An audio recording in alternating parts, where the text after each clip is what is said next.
डीजी foundation, NCRD आणि आंबेगाव तालुका मुख्याध्यापक संघ यांच्या संयुक्त विद्यमाने करिअर मार्गदर्शन मेळावा गुणवंत विद्यार्थी सत्कार समारंभ आयोजित करण्यात आला। यावेळी आमदार दिलीप वळसे पाटील यांनी विद्यार्थ्यांना करिअर निवडीसाठी योग्य मार्गदर्शन केलं। ज्येष्ठ करिअर मार्गदर्शन तज्ज्ञ डॉ. विवेक वेलणकर यांनी विविध करिअर संधी, स्पर्धा परीक्षा, कौशल्य विकास व उद्योजकतेबाबत माहिती दिली। कार्यक्रमात विविध क्षेत्रात यश मिळवलेल्या विद्यार्थ्यांचा सत्कार करण्यात आला। ग्रामीण भागातील विद्यार्थ्यांना भविष्यातील करिअरच्या संधींची माहिती मिळावी आणि योग्य दिशा मिळावी या उद्देशाने आयोजित करण्यात आलेल्या या उपक्रमाला विद्यार्थी, पालक आणि शिक्षकांचा उत्स्फूर्त प्रतिसाद लाभला। समर्थ गावकरी न्यूज नेटवर्कसाठी प्रतिनिधी सदानंद शेवाळे, मंचर। डिप्लोमा डिग्री जाताना ज्या सीट्स आहेत त्या दुर्दैवाने खूप कमी आहेत। म्हणजे 12वी नंतर कॉलेज ऑफ इंजिनिअरिंग अवसरीला जर 100 सीट्स उपलब्ध असतील मेकॅनिकल इंजिनिअरिंगला, तर डिप्लोमा नंतर मात्र फक्त 10 सीट्स उपलब्ध असतात डायरेक्ट सेकंड इयरला। दुसरा डिसएडव्हांटेज, पोरांना 12वी नंतरही कळत नाही हो कशात इंजिनिअरिंग करू, मेकॅनिकल करू का इलेक्ट्रिकल करू का इलेक्ट्रॉनिक्स करू का कॉम्प्युटर करू का सिव्हिल करू, काय करू। इथे 10वी नंतर निवडायचंय। सो त्याला स्वतःला काहीच कळत नाही। कोणीतरी त्याला सांगता अमकं कर, छान असतं की चालतं तिकडं, सो दुसरं कोणीतरी निर्णय घेणार। तिसरा डिसएडव्हांटेज, जी कॉम्पिटिशन टाळायचा प्रयत्न केला आपण 12वीची सीईटी, जेई वगैरे, ती सगळी कॉम्पिटिशन तुम्हाला डिप्लोमाच्या 3ऱ्या वर्षाला घ्यावीच लागते। कारण डिप्लोमाच्या 3ऱ्या वर्षानंतर डिग्रीच्या सेकंड इयरला ऍडमिशन साठी 3ऱ्या वर्षाच्या मार्कांवर राज्यस्तरीय मेरिट लिस्ट ठरते आणि त्यातच ऍडमिशन मिळते। म्हणजे अवसरीला जर तुम्हाला डिग्रीला ऍडमिशन पाहिजे असेल तर कमीत कमी 90% मार्क लागतील डिप्लोमाच्या 3ऱ्या वर्षाला, तर अवसरीला डिग्रीला ऍडमिशन मिळेल। सांगायचा उद्देश असा आहे की आपण फायदे तोटे आपल्या पद्धतीने बघायचे, याला कुठलाही थंबरूज नाहीये आणि मग त्याप्रमाणे डिसिजन घ्यायचा आहे। ITI आणि डिप्लोमा दोन्हीच्याही ऍडमिशन प्रोसेस सायमल्टेनियसली आता सुरू होतील। सुदैवाने एक कॉलेजला जाऊन ऍडमिशन घ्यायची गरज पडत नाही, ही सेंट्रलाइज प्रोसेस झालेली आहे। त्यामुळे एक चौकशी करा, कॉलेजेस बघा आणि मग निर्णय घ्या। तर तुमच्या म्हणण्याप्रमाणे आम्ही मागच्या 2 महिन्यापासून सगळ्याची चौकशी करतोय, कॉलेजेस फिरतोय किंवा जे काही अकॅडमिक ऍडमिशन्स काय प्रोसेस हा जो प्रकार चालू आहे, या दरम्यान आम्ही खूप व्हिजिट केली खूप अकॅडमीला, बट ऍडमिशन काही घेतलेलं नाही। कारण जसं तुम्ही म्हणालात की आपल्याला माहिती असलं पाहिजे की तिथे काय चाललंय किंवा काय।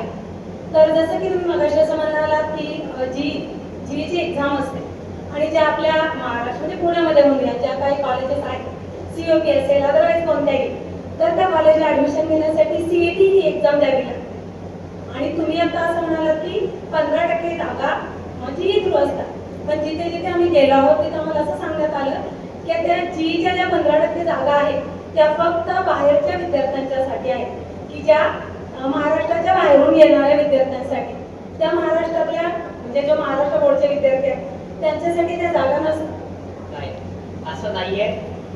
गेल्या वर्षीपर्यंत तरी 15% जागा जेई मेन्सच्या मार्कावर मिळत होत्या। यंदा अजून नोटिफिकेशन आलेलं नाही, त्यामुळे यांना आता काही कळलं असतं तर मला माहित नाही। इतक्या सडनली हे चेंजेस करता येत नाहीत। असा चेंज केला तर उद्या तो कोर्टात चॅलेंज होऊ शकतो, पण असा चेंज करायचा असेल तर 2 वर्ष आधी सांगायला लागतं। कारण मग तुला घेणारच नाहीत ना जेई मेन्स। आज मुलांनी का घेतलं तर त्याला त्या 15% जागा पाहिजेत म्हणून, आणि मग ती मुलं घेणार नाहीत। त्यामुळे इतकं सोपं नाही असं अचानक चेंज करणं।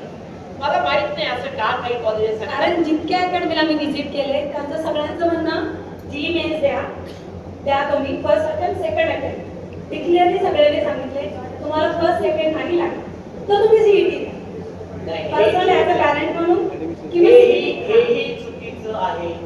जेई आणि CETचा एकमेकाशी काही संबंध नाही। जेई मेन्स द्यायचा आहे त्या 15% जागांसाठी, किंवा तुम्हाला जर NIT IIIT हव्या असतील तर, आणि CET द्यायचं आहे उरलेल्या जागांसाठी। त्यामुळे दोन्ही परीक्षा वेगळ्या, दोन्हीही दिल्याच पाहिजे। फक्त CET फक्त जेई मेन्स मध्ये तुम्ही जागा कमी करून घ्या। म्हणजे याचा अर्थ असा की ज्या 15% जागा आहेत, जे महाराष्ट्र बोर्डचे जे विद्यार्थी जी मेन्स देणार आहेत त्यांच्यासाठी सुद्धा त्या 15% जागा आहेत। थँक्यू। स्वागत करतो, आभार मानतो। आणि माझी सूचना अशी आहे की ज्या वेळेला वक्ते व्यासपीठावर बोलतात त्यावेळेला व्यासपीठावर फार लोकांनी बसता कामा नये। कारण आपण भाषण एक करत असतो आणि तिकडं दुसरंच काहीतरी चाळे चालू असतं। लक्ष विचलित होता कामा नये, त्यांचं केंद्रित झालं पाहिजे। आणि म्हणून या क्षणापासून मी स्वतः खाली जाऊन बसणार आहे आणि त्यांच्या भाषणामध्ये कुठलाही व्यत्यय येणार नाही असं आपण त्याच्यामध्ये.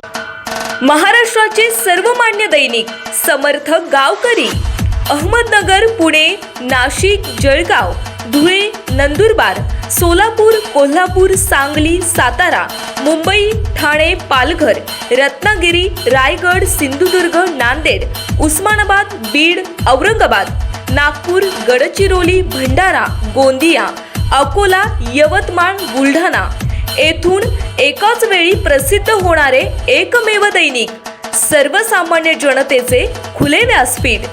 संपादक आहेत विश्वासराव आरोटे. मोबाईल नंबर आहे 94 23 38 85 08. दुसरा मोबाईल नंबर 94 23 46 72 72. तिसरा मोबाईल नंबर 75 88 15 0001. वेबसाईट आहे sgavkari.com. मेल आय डी आहे akl gavkari@gmail.com.